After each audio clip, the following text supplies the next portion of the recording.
DPRD Provinsi Bali Jagin Latarang, Indik Perlindungan Tenaga Kerja Lokal. Ran Perda puniki kesokong antuk samian angge, mangde presida kedadosang Perda Ketenaga Kerjaan Ring Bali.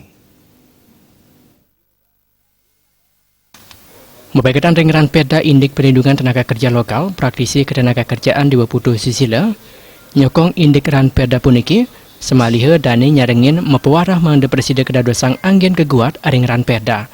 Yening presida mandaran Perda nguatuang aturan swadharma majang ring perusahaan sani wentan ring Bali untuk nyagayang kuota anggen mekudang persen tenaga kerja lokal.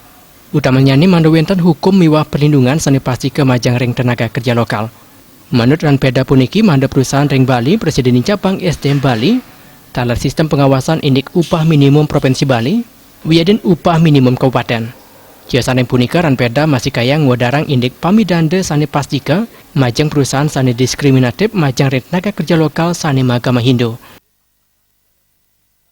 Perlu diperhatikan juga masalah UMP ya, upah minimum provinsi yang harus disesuaikan dan selalu dinamis karena kebutuhan-kebutuhan masyarakat yang makin tinggi. Nah, kemudian yang tidak kalah pentingnya ya, last but not least adalah jangan sekali-kali perusahaan yang mengadakan usahanya di Bali membuat suatu diskriminasi antara tenaga Hindu dan non-Hindu. Ini sangat krusial dampaknya jika itu tidak ditangani segera. Ran Perda Indik Perlindungan Tenaga Kerja Lokal manani gelis kesahang kedadosang Perda sani presida kangen dasar ketenaga kerjaan ring Bali. Suparyana